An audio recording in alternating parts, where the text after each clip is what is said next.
manso e tranquilo, que é de grande valor diante de Deus.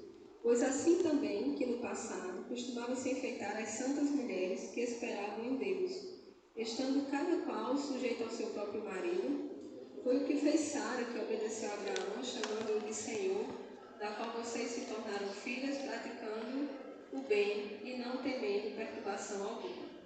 Maridos, vocês igualmente vivam a vida comum do lar com discernimento, dando honra à esposa, por ser a parte mais frágil e por ser co-herdeira da mesma graça da vida. Agindo assim, as orações de vocês não serão interrompidas. Vamos agora lá para Efésios, capítulo 6.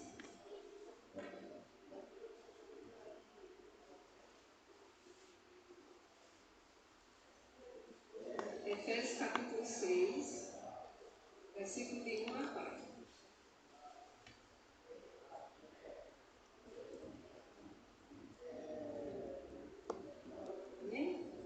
Diz assim: Filhos, obedeçam seus pais no Senhor, pois isso é justo.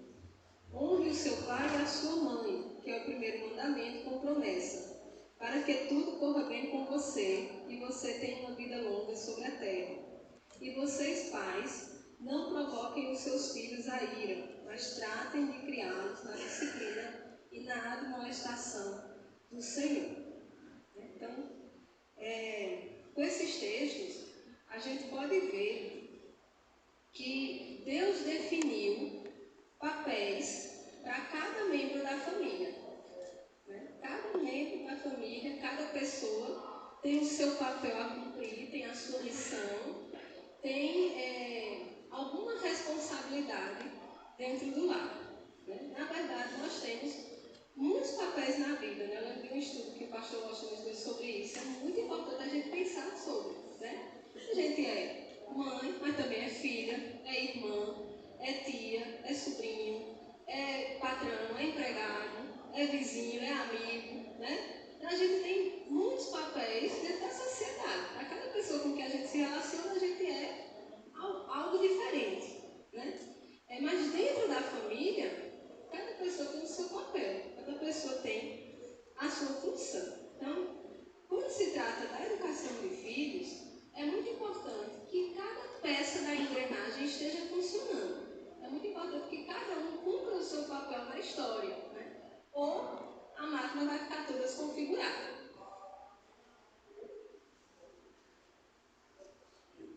Então, para a gente pensar sobre os papéis da família, a gente precisa primeiro definir o que é família. Então, com a palavra, pode ficar à vontade. O que é família? O que define uma família? Quais são os limites? Quais são os limites de até aqui é família, isso é família, aquilo não é família? O que é família?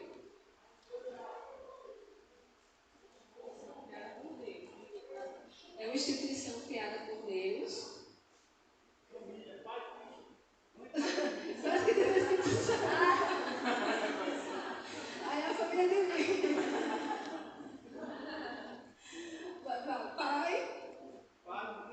Pai, mãe e filho, amém, Pai, Filho e Espírito Santo, amém.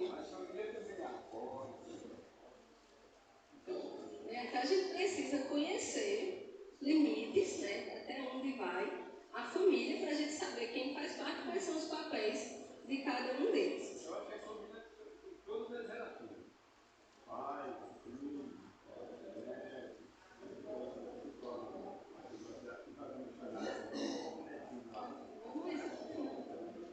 nova aquisição.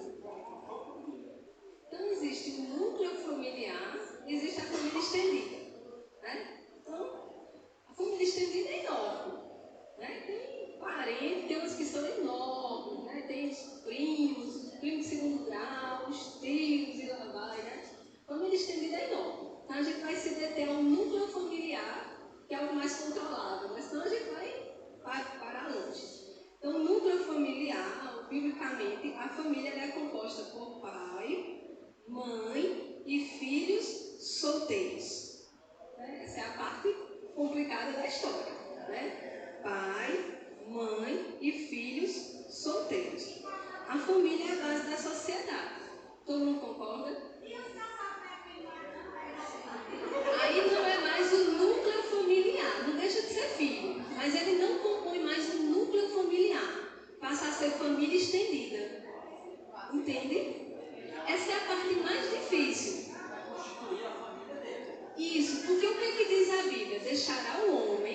serve para a mulher também. Deixará o homem seu pai, sua mãe e se unirá à sua esposa. Agora é uma nova família, agora é um novo núcleo familiar. Boa parte dos problemas acontecem porque não se entende isso, né? Então, a família, ela é a base de tudo, ela é a base da sociedade, ela é a base da igreja, né? É através da família que os valores, a ética, a moral, os costumes, os bons costumes são transmitidos de geração em geração. Quem nunca disse? Minha mãe dizia, minha avó dizia, né? A gente aprende os costumes dentro da família. É por isso que o diabo tenta, com todas as ideologias, destruir a família. Porque destruindo a família, destrói a sociedade, né? Destrói o homem, destrói a igreja. Então, atacar a família é o objetivo do diabo. Então, coisas como o aborto, a desvalorização do casamento, né? Todos os movimentos de revolução sexual, de perversão dos papéis, movimentos LGBT, a vulgarização do divórcio, né? Isso tudo são estratégias do diabo para a destruição da família, né? Que infelizmente alguns conseguem entrar na igreja, né? Alguns sutilmente vão encontrando ali umas brechinhas e atingindo inclusive as nossas próprias famílias. Existem famílias problemáticas? Existem. Né? Existem famílias disfuncionais? Existem. A família é pai, mãe e os filhos solteiros, mas de repente o pai saiu de casa. A família ficou ali com dificuldade, né? Deixou de ser família? Não, continua sendo família. É uma família com dificuldades, mas é uma família. O que acontece é que o fato de haver famílias disfuncionais, famílias problemáticas, o problema não está na família, na instituição família. O problema está naquele caso específico para você trabalhar. Então, muitas vezes, o argumento do mundo é esse: mas tem família que é assim, tem família que é assado. Sim, mas quando a pessoa está doente, né, vai fazer o quê? Vai matar o doente? Não, vai tratar. Então, a desconstrução da família não é um remédio, é um problema ainda maior, né? A gente precisa valorizar a família como instituição criada por Deus. Especialmente o conceito de família tradicional, porque hoje a gente tem falado de diversas formas de família e a gente precisa voltar ao conceito do que é a família normal. Então eu citei, por exemplo, família, infelizmente, o pai saiu, abandonou a casa ou morreu, acontece também, né? Ou a mãe, acontece alguma coisa assim do tipo. Essa é a família tradicional? Essa é a família normal? Não, essa é uma família que está faltando um pedaço.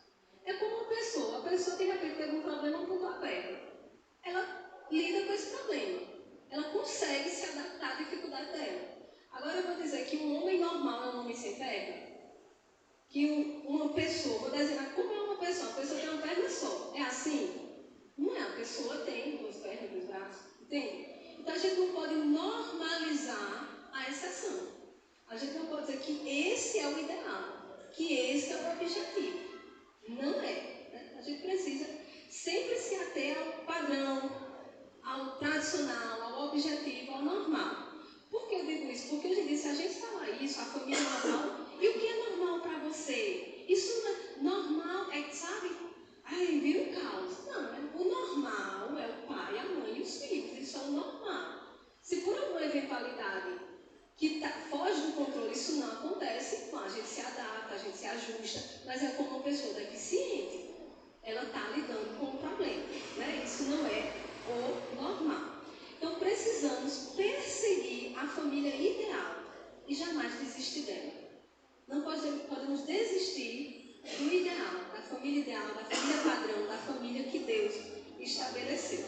E dentro da família, cada um tem o seu papel. E tudo começa com o marido e a mulher, né? Vamos abrir aí rapidinho. Alguém lê Gênesis 2, 24. Outra pessoa lê Mateus 19, 5. Outra pessoa, vamos lá, devagarzinho. Gênesis 2, 24. Alguém já abre. Outro, Mateus 19, 5, deixa aberto. Outro, Marcos 10, 7 a 8. Guarda aí, que a gente vai ler na sequência, tá? Então alguém já marca. Marcos 10, 7 a 8. E outro vai para Efésios 5, 31. Tá? 4 textos. Deixa eu aberto para a gente ler na sequência. Quem achou Gênesis 2, 24? Pode ler. Por isso o homem deixa pai e mãe e se une à sua mulher, tornando-se uma só carne. Mateus 19, 5. Quem achou Mateus 19, 5? E disse, portanto, deixará o homem o pai e mãe e se unirá à sua mulher, e serão dois uma só carne. Marcos 10, 7 a 8. Por isso o homem deixa o seu pai e a sua mãe para se unir com a sua mulher, e os dois se tornam uma só pessoa. Assim, já não são duas pessoas, mas uma só. Efésios 5, 31. Desde porque deixará o homem seu pai e sua mãe, se unirá à sua mulher, se tornarão os dois uma só carne. Aí é possível, né? 4 vezes. Está na Bíblia isso. 4 vezes. Não é possível que a gente não entenda o que ele quer dizer. E o interessante é que desde Gênesis, o escritor fala como se fosse algo eterno. Porque ele não diz assim, ó, a partir de agora, o homem e a mulher, ele diz, é por isso que o homem deixará seu pai e sua mãe, como se fosse algo que já acontecia, que já existia. Parece que é um ditado que a gente não sabe como nasceu, mas que a Bíblia repete ele 4 vezes. É como se fosse um princípio eterno. Né? Então, quando o homem e a mulher se casam, inicia-se uma nova família. Cada um deixa seu pai e sua mãe e forma um novo núcleo familiar. A família passa a ser, portanto, o marido e a mulher e depois os filhos, né, com a chegada deles. Então, a gente começa com os papéis do pai e da mãe, né? Do marido e da mulher, no caso, os adultos da casa, né? Cada um tem a sua responsabilidade. Vamos ver o papel dos pais. Efésios 6, 4, que a gente já leu. Depois a gente vai ver o papel de cada um. Mas antes da gente ler Efésios 6, 4, tem uma coisa que é interessante. Como a gente tinha dito, muita coisa anda disfuncional na família por causa disso. Né? Porque a gente não está respeitando os limites do núcleo familiar. Então, a responsável, já que a gente está falando de educação dos filhos, os responsáveis pela educação do filho, a educação acontece no núcleo familiar. Né? Eu sempre digo, escola não educa, escola ensina. Quem educa é a família. O núcleo familiar é responsável pela educação dos filhos. E muitas vezes a gente está perdendo as beiras desse núcleo familiar e estendendo para a família maior, né? Para a família extensiva. Então não é responsabilidade dos avós educar a criança. Não é responsabilidade dos tios e tias educar a criança. É outro papel. A gente teria que ter um domingo só para falar do papel da avó, do tio, da tia, do cunhado, da cunhada, do primo. Cada um tem seu papel, mas não é o papel deles. Não é o papel deles, né? Eles têm outro papel, mas não é esse. Quem educa é a família. Então vamos começar, no caso, o núcleo familiar, a família pequena, né? Qual é o papel dos pais? Efésios 6, 4.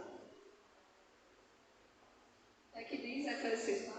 Vós, pais, não provoqueis vossos filhos a ira, mas criai-vos da disciplina da admoestação. Veja que Paulo diz aqui aos Efésios, né, vocês pais, e aqui ele generaliza, né, pai e a mãe, vocês pais, tratem de criar, né, quem cria? Os pais, a responsabilidade deles, né? A gente está terceirizando para a escola, terceirizando para a babá, terceirizando para o apoio de outros membros da família. A gente está terceirizando para a televisão, que é pior ainda, né? Então, quem tem que criar é os pais, né? Criá-los. Em quê? Em disciplina, né? Os filhos precisam de quê? De disciplina. O grande problema da nossa sociedade hoje é a falta de disciplina. E quem é que tem que disciplinar? É a professora da escola? Não é. Tem que ser na família. Eu até pena, a foto da professora com 30, 50 alunos dentro de uma sala, cada um mais espiritado do que o outro, os pais esperando que ela brilhe, que ela eduque, que ela discipline. Não vai. Quem tem que disciplinar é os pais. A criança tem que chegar lá disciplinada. Ela vai aprender o assunto.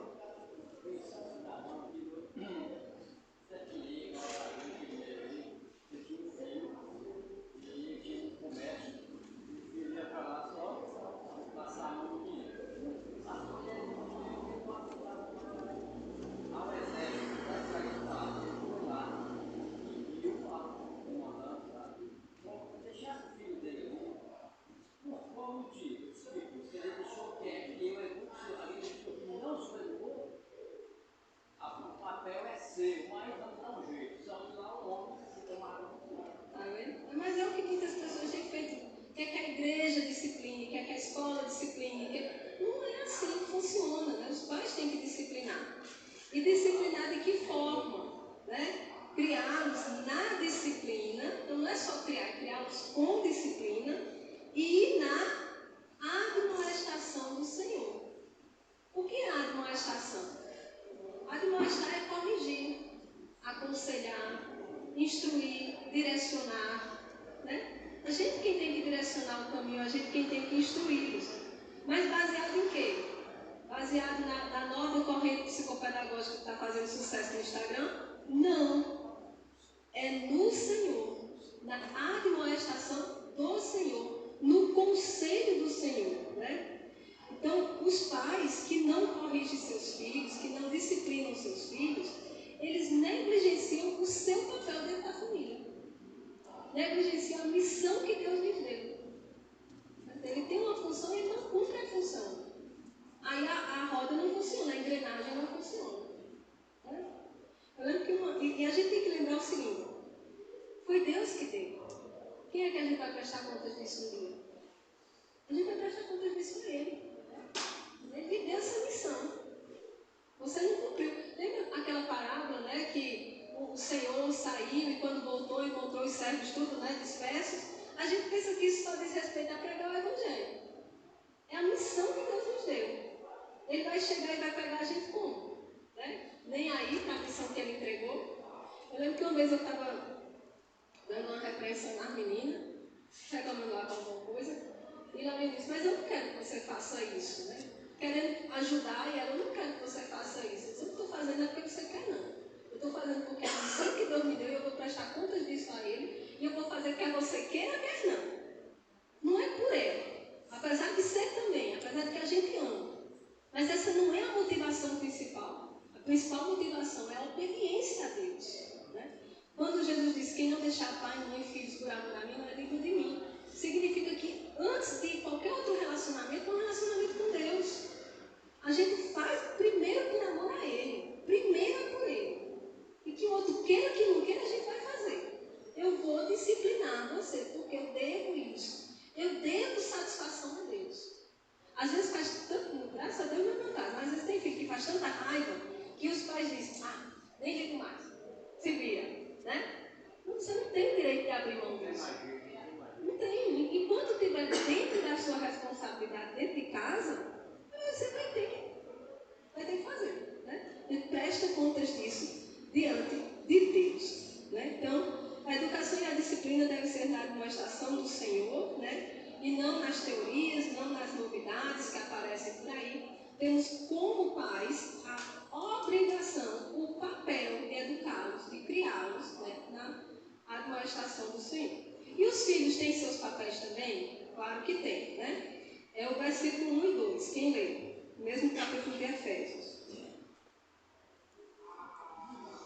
Filhos, obedeçam aos seus pais no Senhor, pois isso é justo. Honre o seu pai e sua mãe, que é o primeiro mandamento com promessa. Isso. Na Paulo 3 também. Para que tudo corra bem com você e você tenha uma longa vida sobre a terra. Então veja bem, o papel dos pais é educar, criar, disciplinar e admoestar na palavra do Senhor. E qual é o papel dos filhos? Obedecer. Obedecer.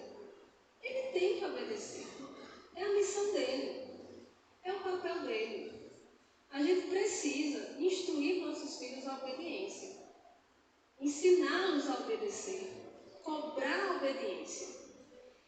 Isso está se tornando um problema hoje em dia. Por quê? Porque as teorias modernas priorizam a autonomia da criança. Até citei na aula passada uma delas, da Escola Nova, Maria Montessori. Uma das principais ênfases é essa, a autonomia da criança. Então eu tenho que dar espaço para que a criança haja livremente.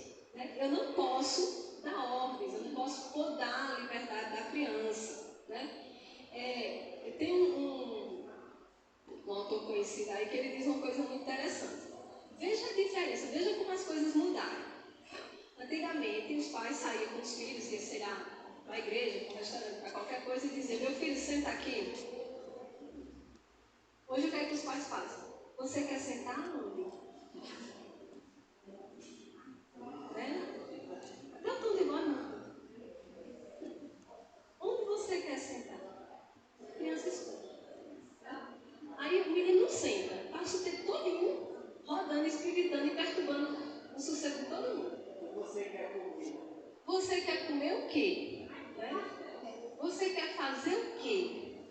Então a gente fica dando, as novas teorias ensinam, a dar essa liberdade à criança, e que qualquer forma de disciplina, qualquer forma de cobrança é opressiva,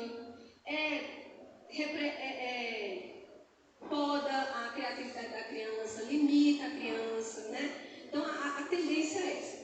Existe até um novo problema, uma nova doença, que agora tudo é doença, É pecado, a gente se arrepende e conserta. Doença não é culpa minha para fazer o quê, Então tudo agora é doença. Existe um novo transtorno que é chamado transtorno opositor desafiador.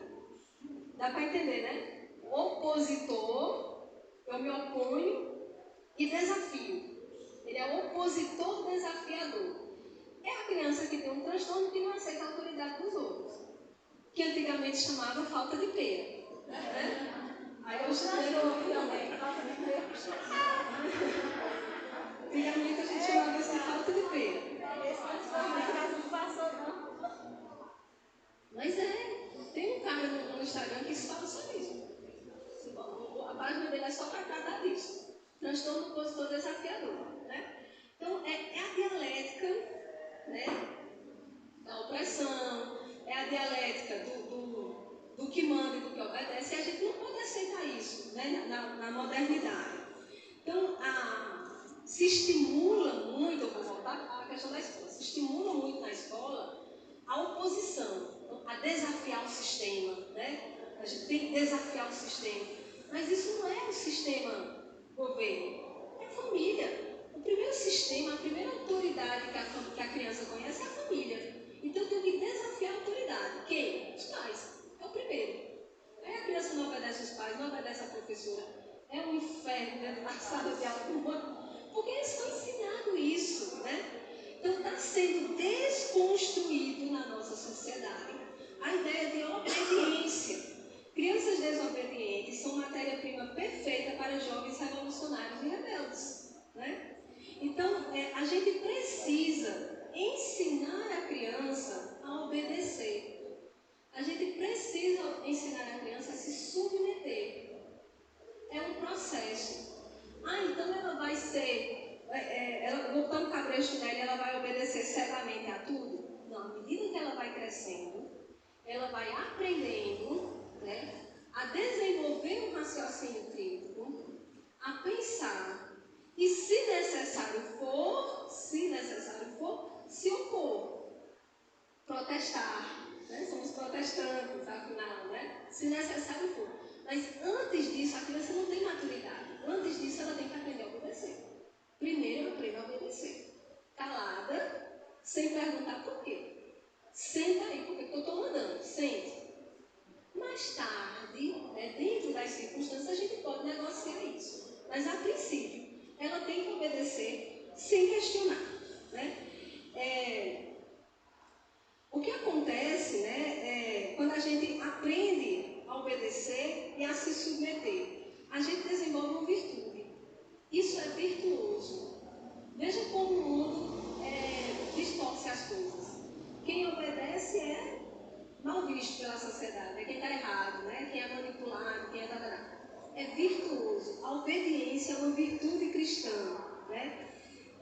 Ser livre para não se submeter aos pais é o que o mundo ensina, o que a Bíblia ensina, a disciplina e a obediência, né? Então, como é que a gente pensa? Como é que o mundo faz? Eu quero sair de casa para não obedecer mais meus pais, né? Ser livre, vou ser independente, vou cuidar da minha vida, aí sai de casa, aí arranja um emprego, aí obedece o patrão.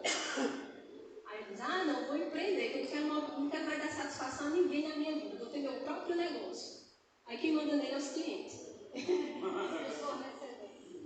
A gente está sempre obedecendo a alguém, tem sempre alguém mandando na gente. A grande questão é quem. Então a gente precisa aprender a se submeter àquelas pessoas que têm amor, que têm bondade, que têm boas intenções. Então eu preciso aprender a me submeter aos pais.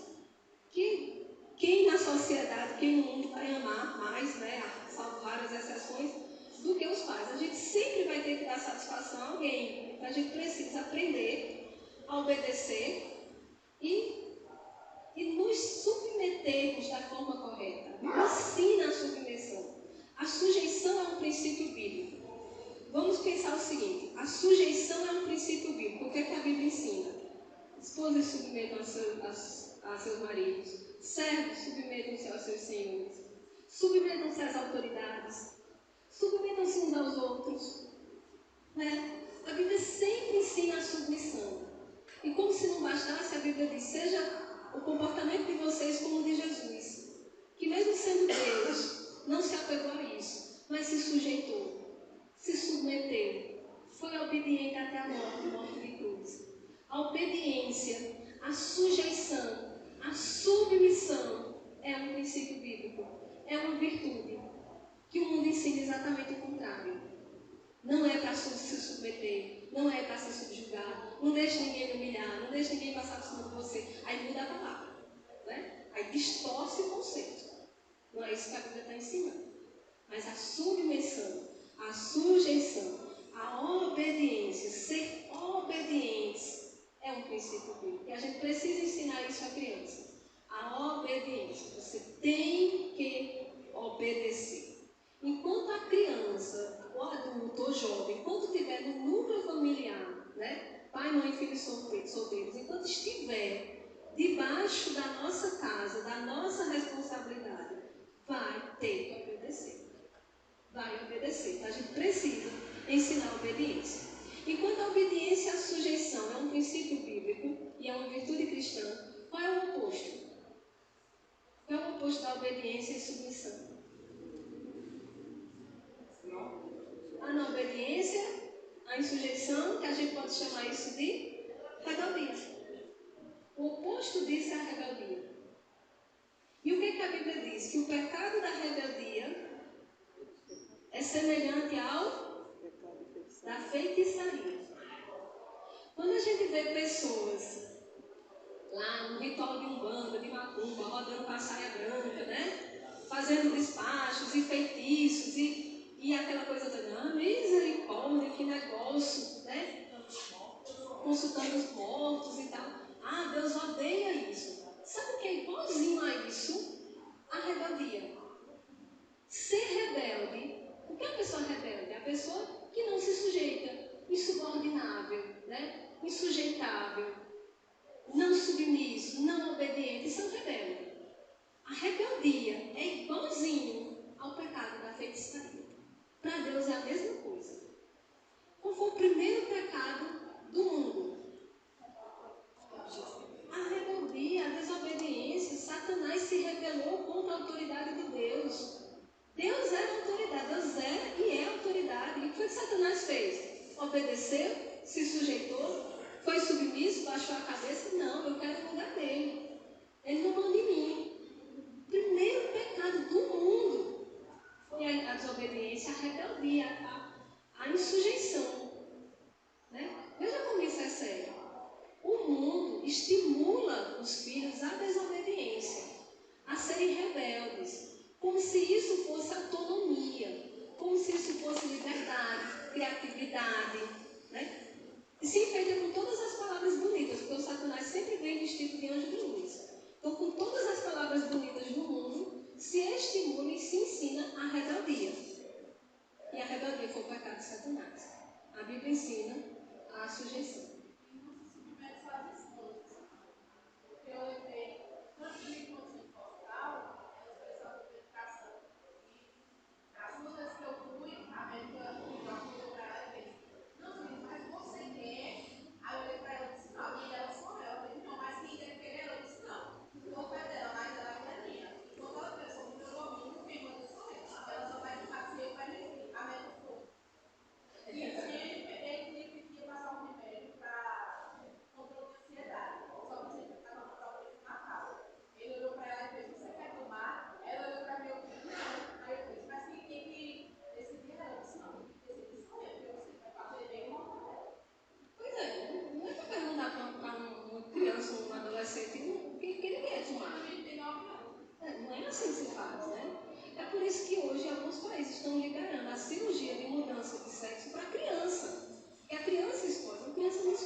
Essa liberdade à criança, porque o que a gente está construindo são rebeldes.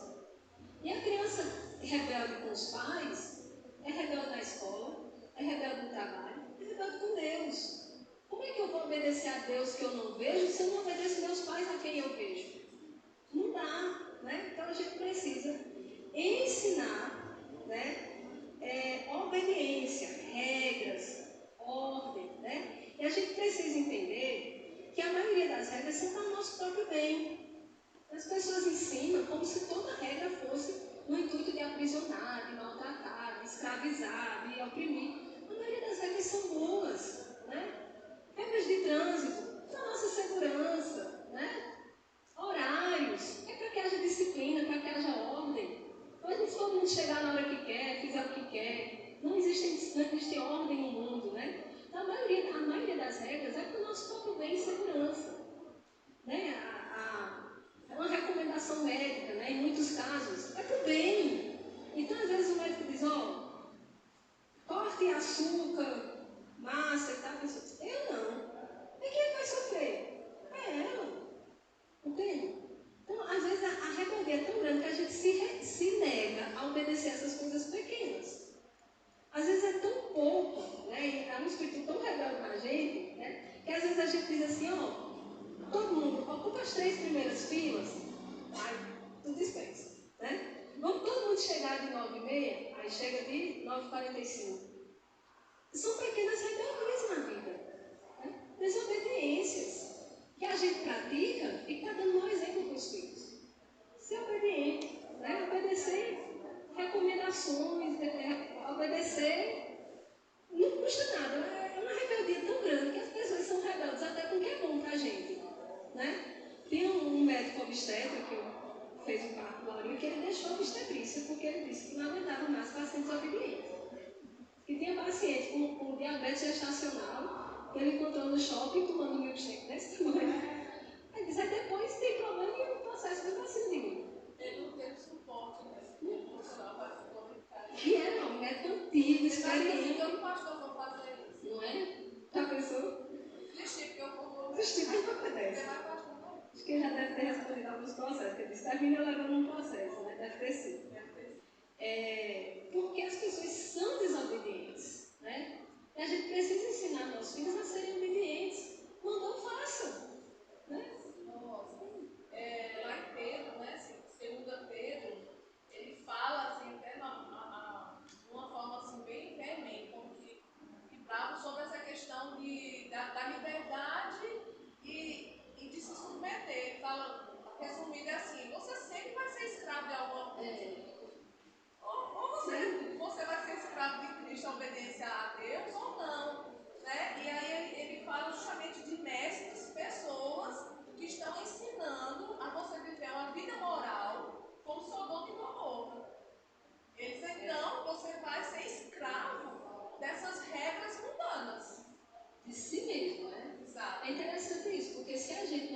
obedece a nada. A nada. A gente é escravo de nós mesmos.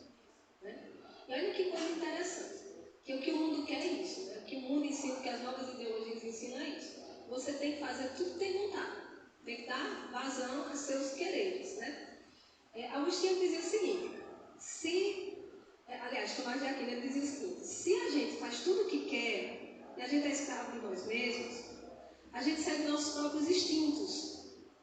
Quem é que obedece todos os seus instintos? Os animais.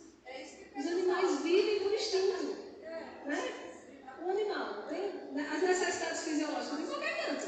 Onde é que tiver? Está com sono, deita e dorme. Vem na rua. Ele obedece os seus instintos. Tudo que quer, ele faz na hora que quer. Come na hora que quer, dorme na hora que quer. Né? O animal é assim. Quanto mais escravo de nós mesmos nós somos, menos humanos nós somos. Lá em 1 João 5,3 diz assim: porquanto nisso consiste o amor a Deus, em que pratiquemos os seus mandamentos. E os seus mandamentos não são penosos. Isso, não são penosos. Né? Obedecer, ser obediente. Aí eu pergunto: o que motiva a desobediência? Quando a gente não obedece a alguma coisa? É pela impossibilidade de obedecer. Né? Às vezes a gente tem um compromisso, mas o Uber não chega, não atende, né? O Uber fica cancelando. A impossibilidade de obedecer. É por causa de um conflito ético superior, porque a Bíblia diz que melhor obedecer a Deus do que aos homens. Então aí nesse caso a gente desobedece tudo e todos, por Deus, né? Porque é melhor obedecer a Deus. Ou é por pura rebeldia? Né? Então quando a gente está diante de uma situação, nós mesmos e os nossos filhos, a gente pensa: por que eu não estou obedecendo? É porque eu não posso? É porque desagrada a Deus? Ou é por pura rebeldia? Se for por pura rebeldia, saiba que é pecado. Se for aquele eu não vou porque eu não quero, eu não faço porque eu não quero, saiba que é pecado. Simples assim. Né? Aí você resolve com Deus depois. Então, precisamos não somente cobrar a obediência dos nossos filhos, mas nós também devemos viver a virtude da obediência. Né? Poxa, eu sou o pai, a mãe, eu vou obedecer? Não, é porque tem sempre alguém mandando na gente. Né? Tem sempre alguém que vai mandar na gente, a gente vai obedecer. Né? Se não tiver ninguém, tem Deus. Então a gente está sempre obedecendo a alguém. Né? Então, enquanto as ideologias do mundo dizem que a obediência e a sujeição é opressão e humilhação, é se diminuir e aprisionar, a Bíblia ensina que a sujeição é uma virtude cristã. Né? Devemos, inclusive, nos sujeitar uns aos outros. Mesmo quem não tem autoridade sobre nós, me sujeitar ao meu próprio irmão, meu igual comigo. Ele não tem autoridade sobre mim, nós somos iguais. Mas eu me sujeito a ele. Não custa nada. Pedir eu faço. Não custa nada. Né? Então a Bíblia mesmo ensina a sujeição uns aos outros. Eu estou vendo que não vai dar tempo, mas vamos lá. Vamos ao papel da mãe, da esposa agora, né? Pai, filho, Espírito Santo não, né? Pai, filho e agora a mãe. Efésios 5, 22 a 23. Efésios 5, 22 a 23. Só isso. Beleza, então deixa. 22 a 23. Quem lê? As mulheres sejam submissas ao seu próprio marido como ao Senhor, porque o marido é o cabeça da mulher, como também Cristo é o cabeça da igreja, sendo este mesmo o salvador do povo. Até isso é difícil, né? A gente tem um espírito tão rebelde que isso é difícil. Né? A vontade de se rebelar é grande. Quando a gente aprende a se sujeitar e a obedecer, é tão bom, gente, é tão libertador. Tira um peso tão grande da gente. Resolva, você tem os pedidos das suas coisas, resolva, decida, faça, né? E você se tranquiliza, você descansa, né? Em deixar que o outro resolva. Então, quando esse papel é distorcido dentro da família, isso confunde a educação dos filhos. Né? Então, quem manda lá em casa? A criança não sabe, né? Então, isso distorce os papéis dentro da própria formação da criança. A estrutura familiar fica distorcida. Então a gente precisa aceitar a liderança do chefe da família, porque a Bíblia disse que seria assim, Deus determinou assim, a gente se submete a Deus, consequentemente se submete à sua vontade. Agora, a questão é que a gente está falando de educação de filhos. A questão não é só a esposa ser submissa ao marido. É ela ensinar isso à filha. Porque existe uma discrepância muito grande que eu vejo, né? Eu não sei se é um virtude ou um defeito, mas sou muito observadora. Né? Vai vendo coisas que não queria ver. Né? Felizmente, ver coisas que não queria. E eu percebo que às vezes dentro da igreja, como um todo, das igrejas, a gente tem esposas submissas, obedientes a Deus, que faz o seu papel de esposa, mas que ensina a filha exatamente o oposto. Diz assim, minha filha, estude para não depender de um menino. Não se submeta, né? Não seja como eu, não se sujeite não. Né? Eu já ouvi isso de mães cristãs.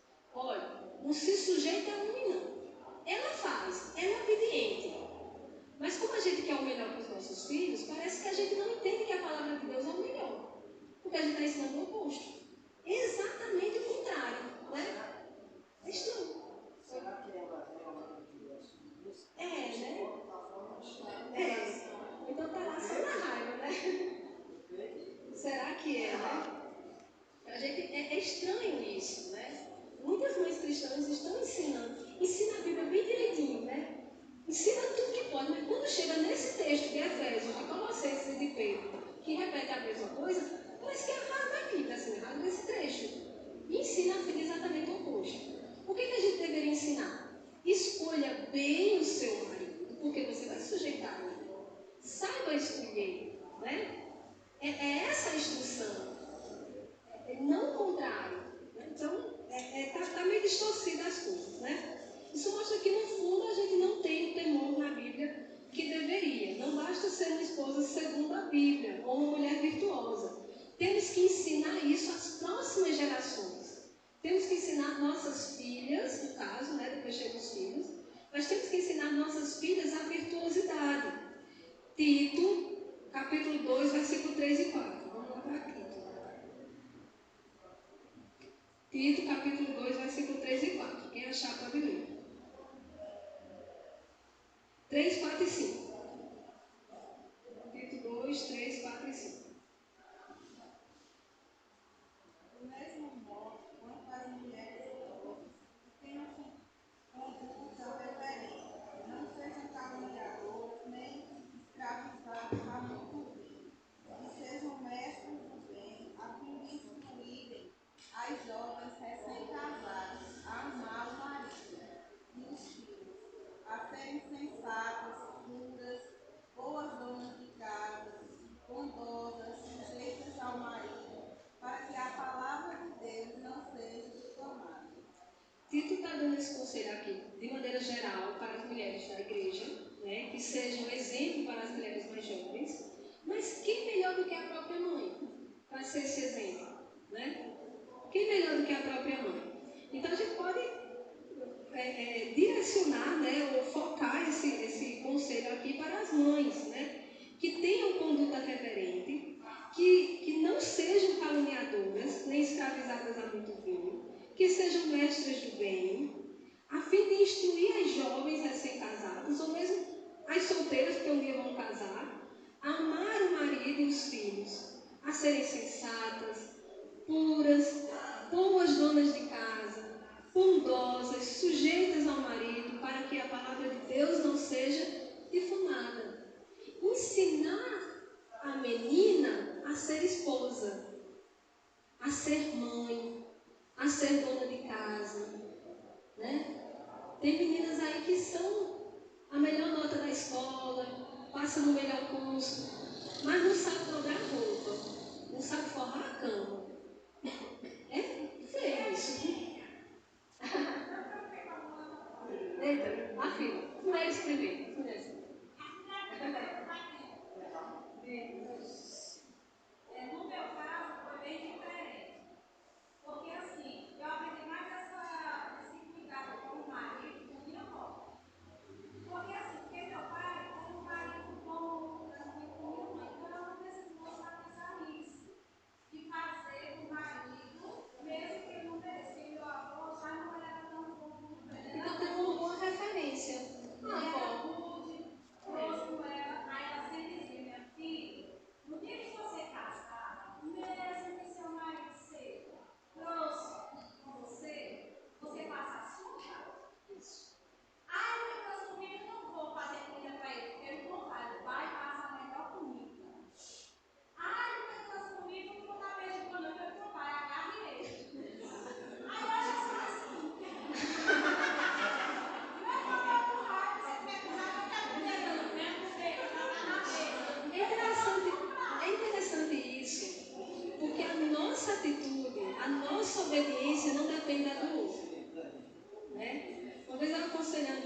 amiga com relação a isso, ela, e por que eu que tenho que fazer? Não, ele disse que eu estou falando com você.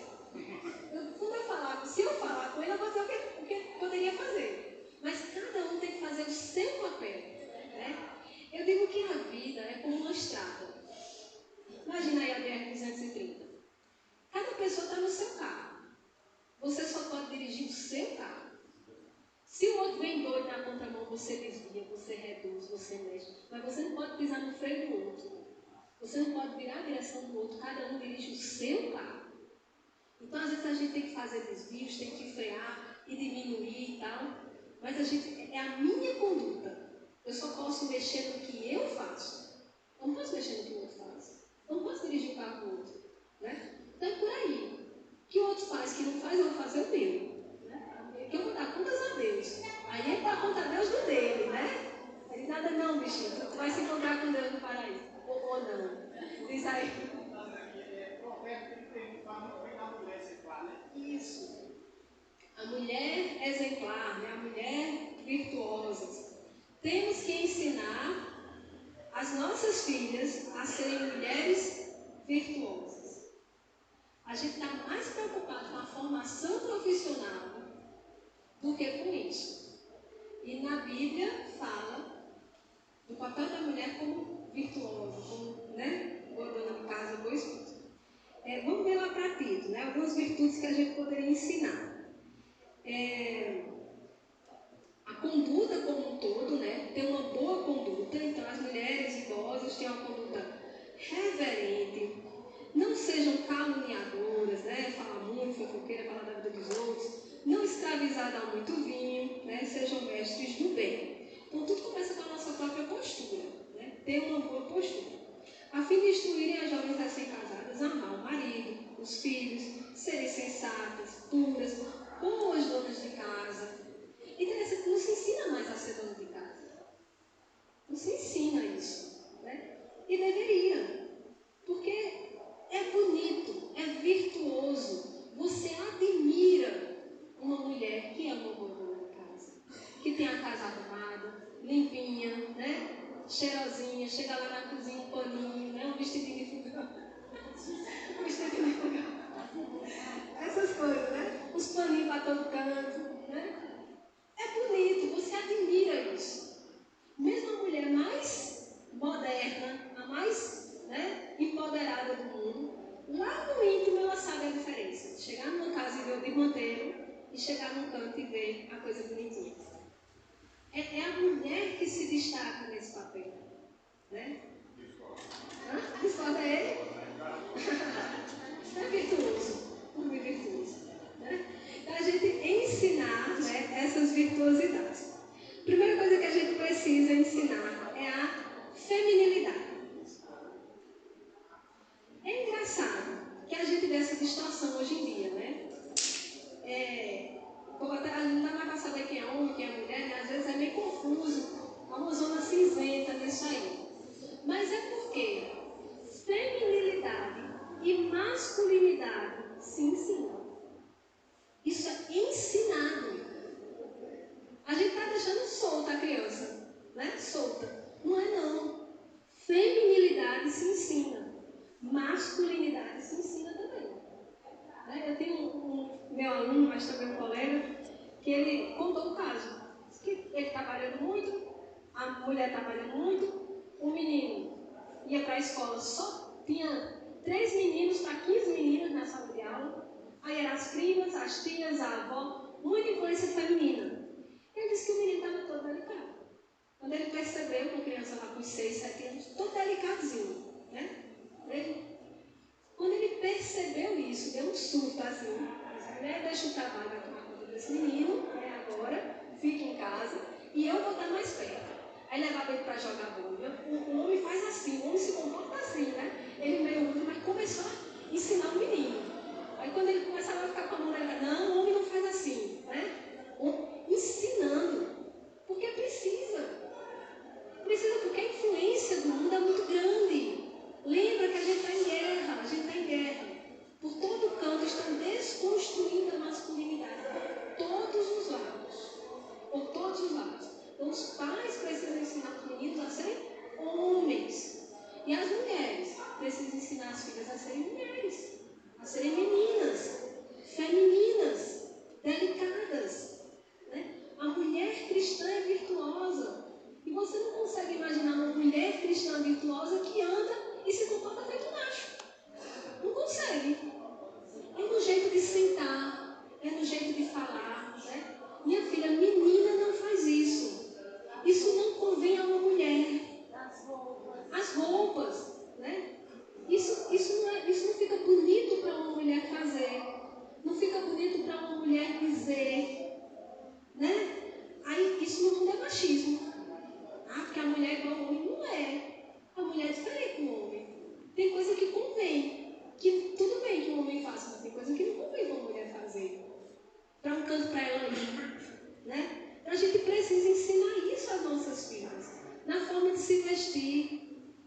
filha, cruza as pernas, senta assim, não faça assim não, para que ela seja feminina, né? Ensinar feminilidade. Isso é importante. O mundo tem corrompido a figura das mulheres, né? A figura feminina. Elas estão brutalizadas, deselegantes, indelicadas, inapropriadas. A mulher tem que ser delicada. Agora, isso é desde muito pequenininha mesmo. Muito. Hoje a gente vê meninas de 9 meses que já andam sem calcinha em todo, só de calcinha em todo lugar. Né? Desde a idade já não se prega o pudor. Olha, menina, vamos vestir uma blusinha, olha como ficou lindinha, né? Eu não tenho nenhuma menina. E graças a Deus por isso, né? Eu sou a única. Aí eu fico olhando às vezes, meu Deus, não tá vendo? Essa menina sempre tem as pernas abertas, mostrando a calcinha. Muito novinha mesmo. Não é que eu tenha a mente impura, não. É justamente por isso, falta essa educação. E aí quando chega lá na frente, hoje a gente está vendo na Europa e as mulheres são tudo bem de fora. E sem vergonha, sem pudor nenhum. Né? E mais pra frente, então, daqui a 10 anos, como é que vai estar a situação? Então não é machismo, não. É porque cada um tem o seu papel, cada um é de um jeito. Então a gente precisa ensinar a feminilidade, né, às mulheres. Vamos lá para Pedro, capítulo 3,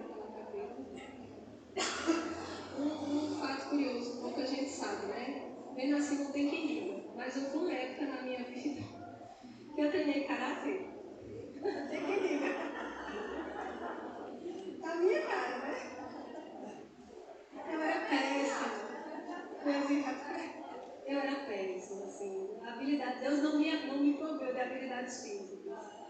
Não. Eu não era promissora. Era melhor. Não, mas também as habilidades físicas também não dava. Não sou boa, nada. Assim. Alguma coisa assim fui. Mas teve uma vez, sempre nos treinos, o treinador dava uma bronca em todo mundo, todo aula praticamente, para estudar, para não sei o que, nós fomos ele falava muito em disciplina, e a arte marcial é muito boa nesse quesito, né? Muita disciplina. E uma vez ele deu uma bronca nas meninas, foi a primeira vez que eu fui exemplo na turma, porque eu era a pior aluna que eu não tinha habilidade, né? As meninas eram ótimas, faixa preta, tudo maravilha. Mas eu fui um exemplo da turma, né? Porque ele disse o seguinte: meninas, o que vocês fazem karatê tem que ser luta. Ô Rosa, eu combinava o lacinho do cabelo com a faixa. Não tem que estar aqui para pegar a franja, né? Aqui, fazer uma franjinha. Era sempre da cor da faixa. Então, quando mudava a faixa, mudava o clipezinho do cabelo, com certeza. Mas, olha, tá vendo? Faz, tá aqui na turma, mas delicada, né? Não precisa se brutalizar só porque tá com artes marciais, né? Inclusive, até o curso que eu fiz é considerado meio masculino, né? Mas tá lá, você não precisa, né? Não é porque a mulher tá lá que vai. A gente tem que ensinar isso, né? As nossas filhas, quer fazer? Faça. Mas seja feminina, continue assim, né? Mostre a delicadeza, chame a atenção positivamente. 1 Pedro 3, 1 a 4. Vamos do 2 e 3, né? Somente o 2 e 3. Quem lê? Ele casou com a menina e sempre eu chegava em casa, os quatro estavam assim na pia, sabe? Eu ficou em casa com uma bronca nela. Ele saiu, depois ele pegou, estava a pia bem limpinha, mas graças a Deus a pia também muito limpa. Aí quando foi, por exemplo, ele foi trabalhar, pegar o seu sapato, ele foi embaixo, saiu uma pia dele, na quatro aqui. Ai, meu Deus. Só por cima, né? Só por cima. Não vai dar tempo a gente falar, em outra oportunidade a gente comenta, mas o homem também, sabe? Os pais precisam ensinar os meninos também a postura do homem. O homem provedor, o homem protetor, o trabalho braçal. A gente fala a menina estuda, não sabe dobrar uma roupa. Mas tem menino que não sabe botar um prego na parede, não sabe arrochar um parafuso. Quem vai fazer? A mulher? Não, é o homem. Né? Então a gente precisa ensinar também eles a cumprir, porque é bonito isso, né? Furou o pneu do carro, aí vai a pobre da mulher lá, se zonear. Não, vai o homem, troca o pneu, faz o papel dele. trabalho. de mulheres independentes, agora tem uma nova profissão, que é marido de aluguel. Sim. Porque as mulheres dessa coisa, e aí E o marido não vai ter que contratar, né? essa profissão para os homens. Tinha uma empresa de conserto que chamava Maridão, né? Conserto de consertar pia, consertar luz, né? Aí esses serviços, né? De assistência. Aí o nome era Maridão. Porque quem tem que fazer isso? É o marido, né? Era tão óbvio que o nome da empresa foi esse. Mas olha o que diz 1 Pedro, né? Para a gente resumir. Ao observar o comportamento do homem cheio de temor, ao observar o comportamento honesto e cheio de temor que vocês têm.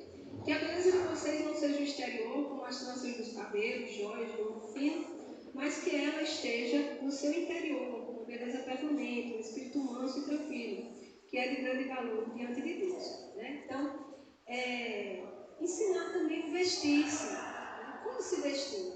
Se vestir com decência, com modéstia, né? Se vestir para a glória de Deus. Uma vez um colega dizendo, porque minha filha já é adolescente, porque minha filha só usa roupa curta, só usa assim. E eu com vontade de dizer, ela trabalha muito, que ela compra as próprias roupas. Porque ela não está. Quem compra as roupas? É os pais. Né? É os pais. A gente tem que ensinar, não, você não vai se vestir assim, se vestir com modéstia, né? Com pureza, com santidade. Vai ter uma hora que a gente vai aprofundar mais essa questão. Valorizar a domesticidade, valorizar estar em casa. Por ter uns paniquitos que não aguentam estar dentro de casa. Né? A vida doméstica, a vida familiar, estar em casa com a família, isso é bom. Né? Da mesma forma, os homens precisam ensinar o que a seus filhos? A serem homens, a serem varões valorosos. Né? E um pastor que dizia assim, sempre que Deus chamava alguém, dizia varão valoroso. Né? Nunca vi Deus chamar varão vagabundo. Não chama. Deus chama quem está trabalhando, né? Homens que trabalham. Pedro estava trabalhando, Eliseu estava trabalhando, Mateus estava trabalhando. Tem que trabalhar. Então a gente precisa ensinar isso também aos filhos, os homens, né? Precisa ensinar isso aos filhos, o valor do trabalho, a honradez do trabalho. Às vezes a gente está tão preocupado em trabalho que dá dinheiro, que a gente não ensina que o valor não está no dinheiro, o valor está no trabalho. O trabalho dignifica, o trabalho traz honra. Né? E às vezes a gente diz assim, não, eu quero que meu filho estude, que é para ele ter um bom emprego. Eu quero que ele estude, mas chega, meu filho, vem me ajudar aqui no trabalho, vem trabalhar comigo, né? Dá um dinheirinho para ele aprender o valor do trabalho. Ah, mas meu trabalho é pesado. Esse aqui é bom. Esse é o melhor para ensinar as coisas. Né? Pesado mesmo. Vem aprender comigo, né? O ofício. Aprenda o que eu faço. Faça comigo. Me veja trabalhando e trabalhe comigo. Então, os pais precisam ensinar os filhos o valor do trabalho. Né? Aí a gente vê a inversão, que muitas vezes eu já vi jovens dizer, vou sustentar a mulher não. Gente, e qual o papel? Não é ser um provedor? Né? É prover. Então ensina meu filho, trabalho, que é para você dar um bom sustento à sua família, à sua casa, à sua esposa, aos seus filhos. 1 Pedro também vai dizer o seguinte, né? Falando aqui já dos maridos. Maridos, vocês igualmente vivam a vida comum do lar, com discernimento, dando honra à esposa, por ser a parte mais frágil e por ser co-herdeira da mesma graça de vida. O marido tem que viver a vida comum do lar. O que é isso? A família. O homem de verdade quer família. O homem de verdade quer casar e ter filhos. E o que é que os pais cristãos estão ensinando aos filhos homens? Namore bem muito. Né? Pegue bem muito. Que aí o homem é o que tem muitas namoradas. Não. O homem quer família.